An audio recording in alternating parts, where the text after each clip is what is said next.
존경하는 국민 여러분, 제22대 국회가 오늘 첫 발을 내딛었습니다. 국가적인 위기 상황에서 출범하는 이번 국회에 우리 국민들께서 거는 기대가 얼마나 크고 간절한지 너무 잘 알고 있습니다. 특히 야당인 저희 민주당을 압도적 다수당으로 선택하며 부여해 주신 역사적인 책무를 뼛속까지 깊이 새기고 또 새기겠다는 말씀을 드립니다. 무너지는 국정을 정상화하고 죽어가는 민생을 다시 살리고 국가의 미래 과제 해결에 앞장서는 그런 국회를 만들겠습니다.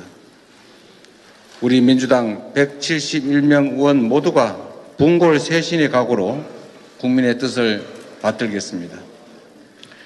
무엇보다 국회 입법권을 포함한 국정 감시 권능을 국민을 위해 적극적으로 행사하겠습니다.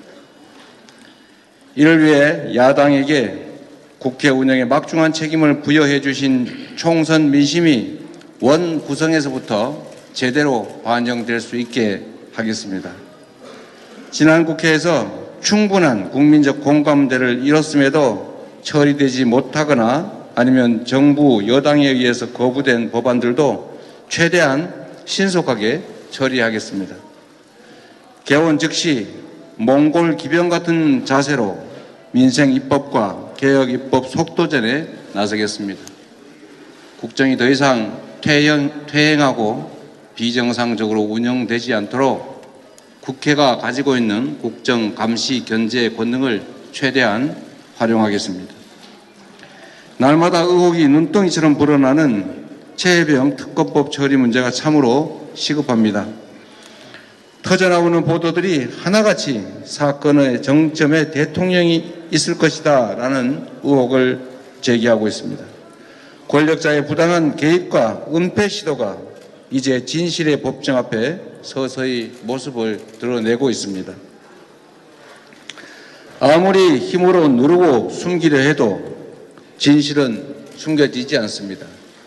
정의는 반드시 승리할 것입니다.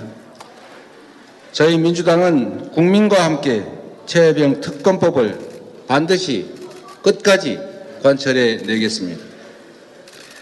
윤석열 정권에게도 경고합니다. 자신과 주변인들의 범죄를 은폐하기 위해서 헌법상 권한을 계속해서 남용하면 국민이 용서하지 않을 것입니다. 거부권을 남발하는 정권의 폭주를 주권자께서 더 이상 참지 않고 직접 저항에 나설 수도 있음을 명심하기 바랍니다. 국민의 인내를 더 이상 시험하지 마시기 바랍니다. 정치의 본령인 민생을 지키는 일에도 민주당이 앞장서겠습니다. 이를 위해 민생회복지원금을 시작으로 민생위기 극복에 필요한 입법 조치를 최대한 조속히 진행하겠다는 말씀을 드립니다. 정부 여당 역시 달라져야 합니다. 무작정 야당이 주장하니 안 된다, 그냥 뒤로 미루자, 이런 무책임한 태도로는 국민들의 신뢰를 회복할 수 없습니다. 국민연금을 포함해서 민생회복지원금 등 야당이 대승적인 양보를 거듭하는데도 정부 여당은 회피만 거듭하고 있습니다. 이래서야 남은 3년 국정이 제대로 굴러갈 수 있겠습니까? 저희 민주당은 민생을 위해서라면 어떤 결단도 할 수 있지만 동시에 민생을 지키기 위해서라면 어떤 싸움도 마다하지 않을 것입니다.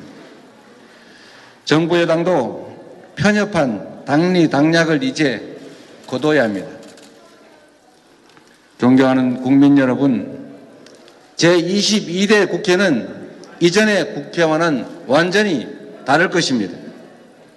나라의 주인인 국민을 섬기는 마음으로 국민을 위한 정책과 국가의 미래를 위한 건설적 경쟁을 꿋꿋하게 당당하게 흔들림 없이 펼쳐가겠습니다. 민심이 명한 길을 제대로 걷겠습니다. 민심을 나침반 삼아 전진하는 국회, 성과로 평가받는 민주당이 되겠습니다. 고맙습니다.